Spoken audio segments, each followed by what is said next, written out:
This is the Right Now podcast with Sarah Werner. Episode 99, My 10 Biggest Writing Struggles.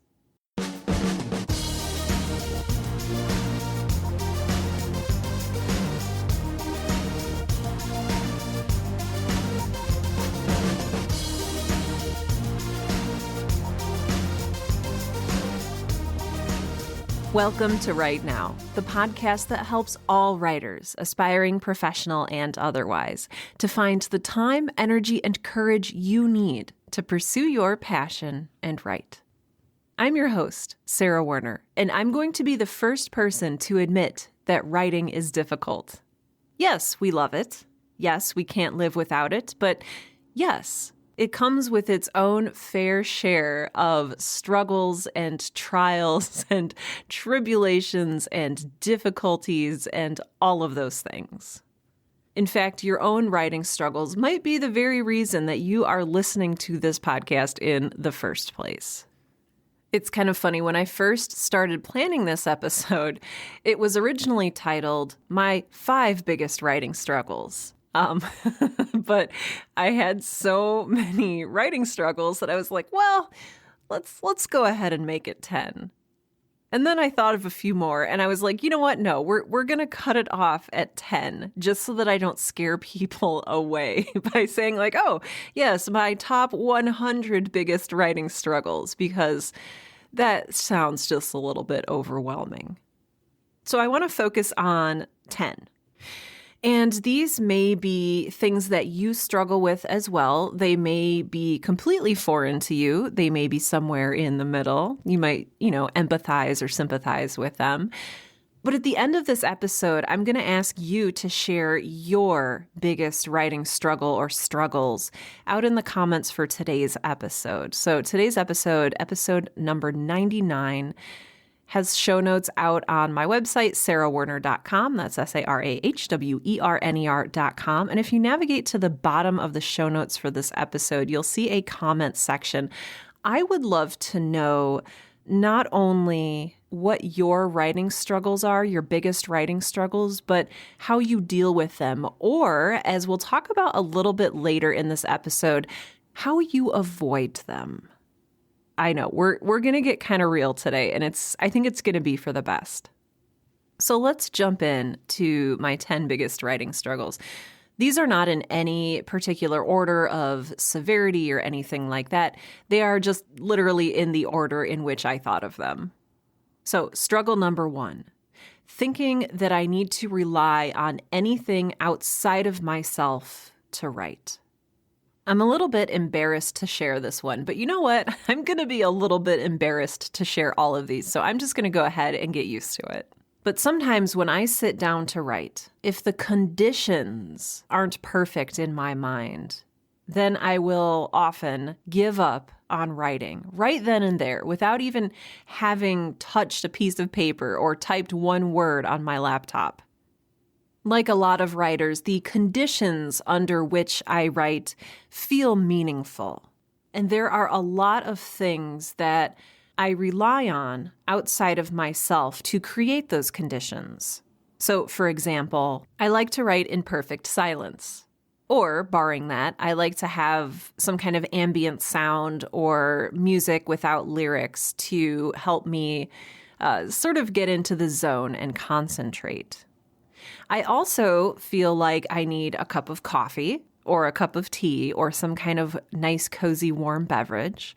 I feel like I need to be in a space that is conducive to writing, so where I have a comfortable place to sit and a comfortable, ergonomic place upon which to write, some kind of surface. I also feel like I need a full glass of water nearby. I'm one of those people who just constantly chugs water all day. And I like to have a glass of water at the ready so I won't have to interrupt myself later to get up and, get a new glass of water or, any of that stuff. I also often feel like I need to be in a certain mindset in order to write. And that if I'm not in the correct or appropriate or desired mindset, then there's just no use to sitting down and writing. Now, as Doris Lessing very famously said, The conditions will never be perfect.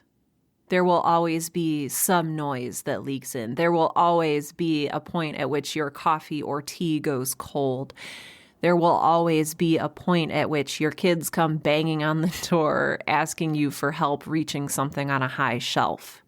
Thinking that I need the conditions to be perfect, thinking that I need to rely on anything outside of my own brain and a sheet of paper to write is something that I struggle with. It's a huge struggle for me. And often it gets in the way of me actually sitting down and doing any work. When we start to think that we need to rely on anything outside of ourselves to write, we start to give ourselves excuses, more and more excuses not to write. And there's also this little insidious background notion that we alone are somehow not enough. That I, as a person, am simply not enough to sit down and to write something if I don't have a cup of coffee, if I don't have the right music, if I don't have the right tool or implement or space. When I go searching for, quote unquote, the right conditions, what I'm searching for is some kind of supplement to me, some kind of extra power outside of myself. And I have to remember, I don't need that. I am enough as a creator. If this is something that you are nodding along with, if this is something that sparks a hint of recognition and you say, oh, hey, me too, then I want to tell you that you are enough. It might be nice to have your fidget toy or your cup of tea, but at the end of the day, your writing, your wisdom, your insights, those come from you and just you. And you are absolutely enough to create them. Struggle number 2. Thinking that I am a terrible writer or that I have somehow lost my ability to write. I very vividly remember texting my friend Jordan a couple weeks ago and saying very ridiculously, "Help, I don't think I know how to write anymore." To which she responded something along the lines of, "That's not possible. I don't think you're going to forget how to write." But as writers, we all have those mornings where we wake up and we're really excited to read what we wrote the night before, and we sit down and we open up our laptop or our notebook, or we take a look at what we've written, wherever it may be, and we realize, oh, this is not good. I remember thinking last night when I wrote this that it was amazing and mind-blowing and incredible, but wow, reading it this morning, what was I thinking? And sometimes the disheartened feeling that we can feel after reading something that we remembered was great and is actually not so great can keep us from moving forward, can keep us from writing. I think that this struggle of thinking that I'm terrible or have somehow completely lost my ability to write is tied in with something that we've talked about on this show before, and that is impostor syndrome. And I struggle with it every day. And maybe you do too. Maybe you wrestle with the thought that, oh, this is terrible. What I'm writing really sucks. Oh my gosh, I just hate this. Why am I even bothering? And then you stop. It happens to me. I'll have set aside some time to write, and I will sit down and just get completely overwhelmed with my own sense of inadequacy and terribleness. And I'll look at my email inbox and say, well, I do have some emails that I need to respond to. Or, I do have some social media work that I need to do for my personal brand. Or, it's a really nice time to go for a walk. And sometimes it is. But if we're getting to the point where this struggle is actively intruding upon or even destroying our writing time, then that's a problem that we need to address. This is actually one of the reasons that I recorded the episode from, I guess, not only 2 weeks ago, Permission to Suck, but also last week's episode, which was Writer's Risk and Potential Loss. because I needed to sort out my thoughts and my fears that were surrounding this subject of thinking that I'm a terrible writer or that I maybe have somehow lost my ability to write and create. But as Jake tells Finn in Adventure Time, one of my favorite shows, sucking at something or being terrible at something is the first step to becoming sort of good at something.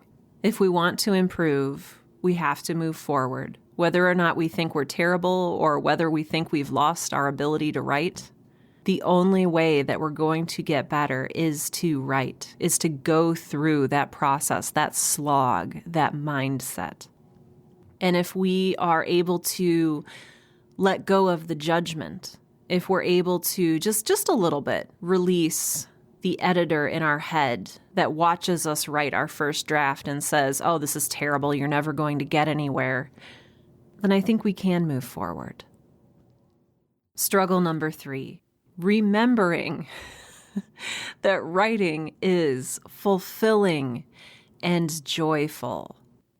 Now, I struggle with this one, not because I hate joy and fulfillment, because I don't. I think that that's something that we're all looking for, and something that if you are in any way interested in writing or in any way, wanting to call yourself a writer, it's something that you have experienced or want to experience, the joy and fulfillment that comes with writing.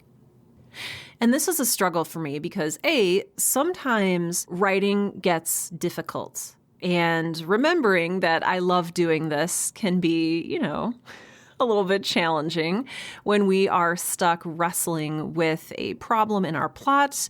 If someone has maybe noticed that, your character doesn't really have a strong motivation here, it can get really frustrating and really difficult. But even more than that, understanding that you are allowed to enjoy writing, that you are allowed to enjoy your life, that you have permission to find joy and fulfillment in writing, and that you are worthy of joy and fulfillment. That is a huge struggle. I grew up thinking, whether this is something I was taught directly or just something that I picked up, I grew up thinking that suffering was noble and that martyring yourself was a good thing to do, and that denying yourself joy or fulfillment was somehow a good and laudable thing. Maybe you identify with this and maybe you don't, but if you do identify with this, I want to tell you that writing can be extremely fulfilling and full of great joy, and you are allowed to experience fulfillment and joy in your life. And not only that, you're worthy of it. Struggle number 4, sitting still and focusing on my writing. So I don't know if it's just my adult ADD or if this is something that a lot of people struggle with. But for me, it is incredibly hard for me to sit still and focus on something. It's almost as though my brain wants to be distracted. It's almost as though I am actively searching for distraction when I sit down to write. I almost feel a sense of relief when I sit down to write and I'm about to plunge into my work and I get a notification on my phone. Oh, it's a text. Oh, I'd better reply to that immediately. I have always greatly admired people who are able to sit down and just get into doing their work. And they don't have things like unanswered emails or unanswered texts gnawing at the edges of their brain. One of my favorite productivity books is Deep Work by Cal Newport. And in it, he talks about the importance of letting yourself go deep into your work and to focus on it solely for large periods of time. And this has always been something that has been like a holy grail for me. I search for it, I reach for it, but it so often eludes my grasp because I get in my own way. I give in. I check Twitter. I search for those little hits of dopamine that you get when somebody likes or responds to one of your tweets. I respond to that text message. I respond to that email, and I end up not doing the work that I need to be doing.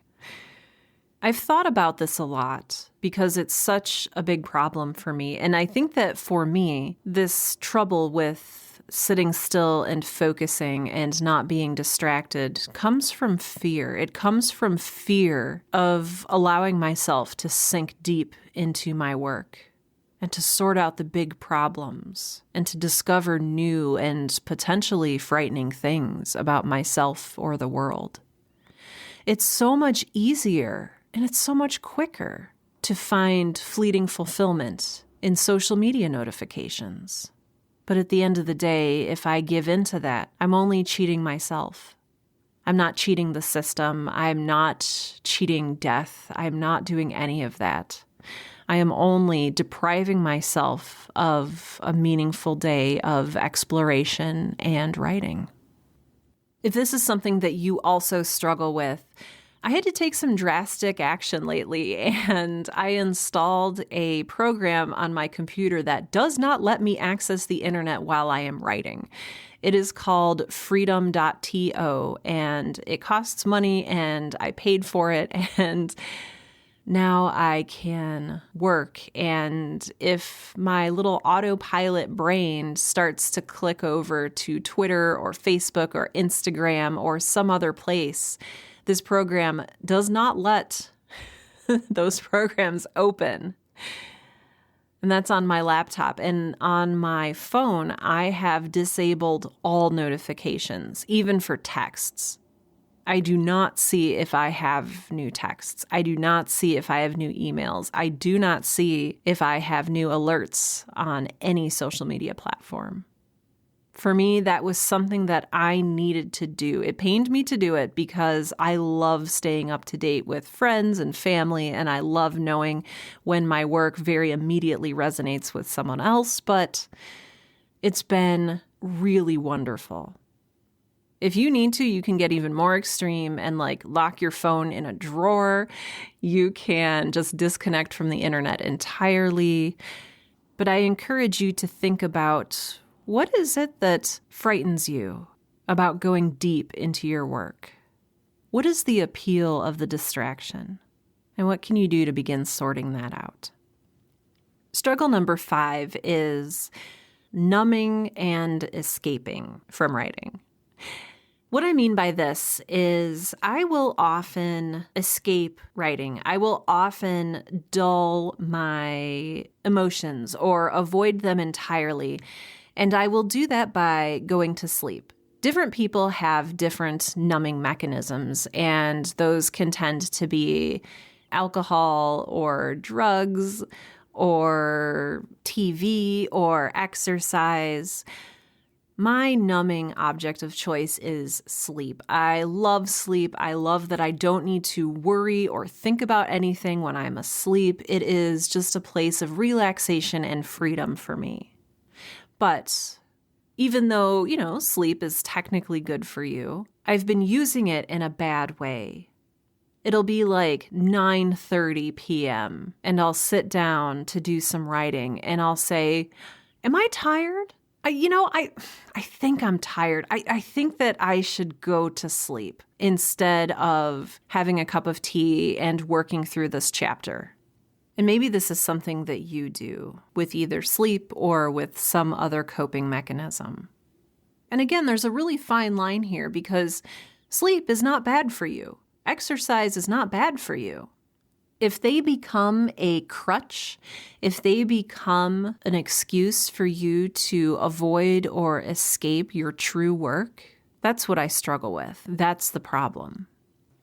I think the core issue here is to explore what it is that you are numbing and why. What am I avoiding? Either feeling or thinking about or experiencing. What is it that I am avoiding? What am I hiding from? I don't have any easy answers for this one because I don't think there are easy answers for this one. Well, I guess if you have an easy answer for this one, let me know in the comments for today's episode and I will thankfully take you up on it. But this is definitely something that I struggle with every day. is how much easier it is to go to sleep than it is to sit down and work through my work.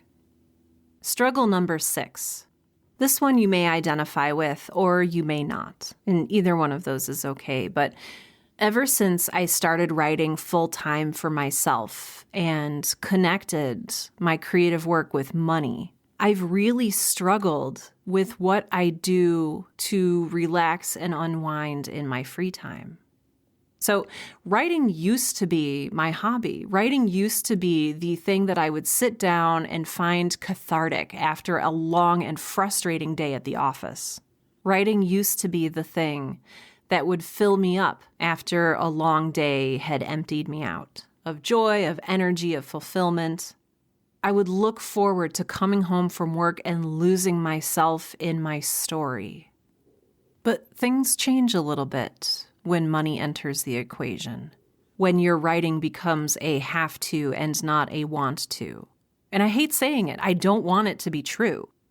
And maybe I need to do some mindset work around this, but I'm almost at a point where I need some kind of hobby because my inclination is to write all day and then in the evening say, well, it's time to relax and recharge and write some more.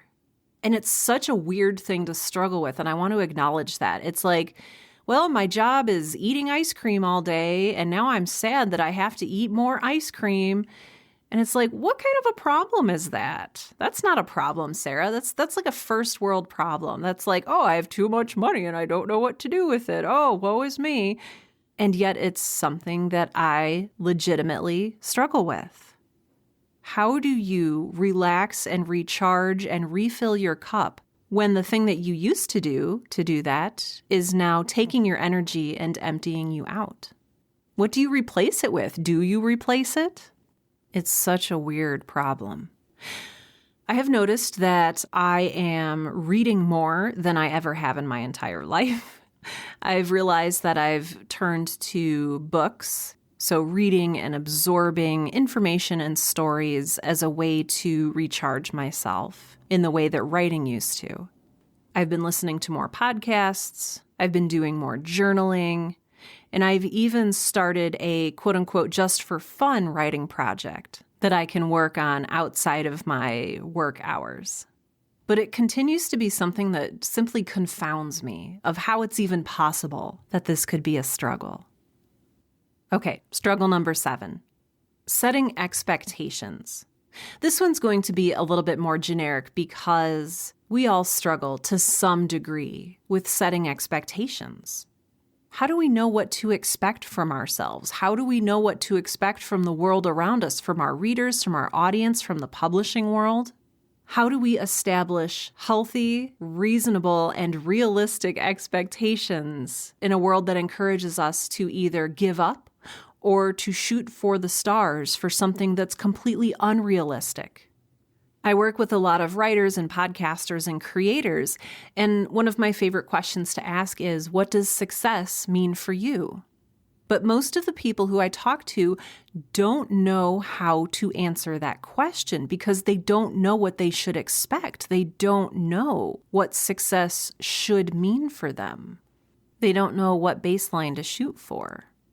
And the struggle here is between setting those expectations way too low and underserving yourself and not pushing yourself in the right way versus setting those expectations way too high and risking being disappointed when you don't reach them and giving up.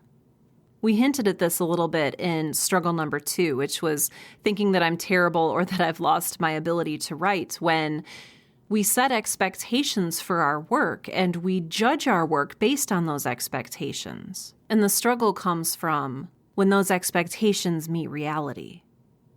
This is one of the reasons why I encourage writers to work with a writers group or form a community with other writers or even work with a writing mentor. And that is so that you can gauge what's possible and what other people are doing, but also not compare yourself or your unique journey or where you are on your unique journey with everyone else. So there's a tension there between setting an expectation for yourself and comparing yourself competitively to other writers. I think I'm going to do a separate Right Now podcast episode about expectations because it's such a rich and difficult topic. But for now, I just want to list it here as one of the things that I struggle with and one of the things that you might struggle with as well. Struggle number 8 is something that I've talked about before, and so I won't spend a whole lot of time on it. But number 8, finishing what I start.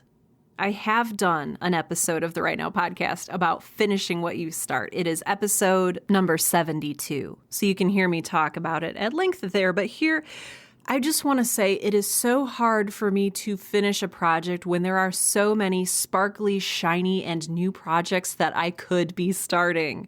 I am so easily distracted. I'm like a magpie with a shiny object. I'm like, ooh, why work hard and wrap up all these plot holes with this project when I can drop it and go start something fun? Maybe you struggle with this, maybe you don't, but I had to add this one to the list because it is just very, very classic me. Number 9, knowing which opportunities to take and which opportunities to decline. So as you move on in your writing journey, you will get more and more opportunities coming your way. Whether it's to collaborate on a project with someone else, whether it is to sign this book deal or that book deal, whether it is to work on this poetry book or if you want to start your memoir, whether it's somebody approaching you with speaking opportunities or book signing opportunities or job opportunities. Opportunities will come your way, and it is up to you and solely up to you to choose which ones you will say yes to and which ones you will say no to. This is extremely hard for me. This is a huge struggle for me, and maybe it is for you too, because maybe you, like me, are a people pleaser and you love to see people's faces light up when you tell them, yes, I will run your event. Yes, I will drive over 2 states to come speak at your event. Yes, I would love to co-author a book with you. But while it feels good to say yes, it feels really, really terrible to realize that you've committed to something that you don't actually want to do, or you've committed to something that is a good opportunity, but what it does is get in the way of a better opportunity. Or even worse, it gets in the way of you doing the work that you actually need to be doing. This happened to me in a huge way after I released the finale of Girl in Space Season 1. Well, technically after that, I went through a huge period of burnout, and it was a very awful experience. But I kept choosing opportunities and saying yes to opportunities that were not Season 2 of Girl in Space, which was what I wanted to be working on and what I felt I should be working on. I was saying yes to speaking gigs. I was saying yes to my business. I was saying yes to other projects. And they weren't bad. It wasn't like I was saying yes to, going on jewel heists or anything, at least not that I can recall. I was saying yes to things that were good for my career. I was saying yes to things that were making money. But were they the best things to say yes to? Were they the best opportunities to take? This is something that I struggle with because you don't always know, and in fact, you rarely know what the outcome will be when you say yes to something. During this period, I agreed to help run a conference, which I talked myself into by saying, it'll put me in the good graces of this person, and I'll be able to meet and network with all of these people and give these underrepresented creators a place to shine. But ultimately, it was not a good decision. It was not an opportunity that I should have taken. But I didn't know that until after I had taken it. So this remains a huge struggle to this day.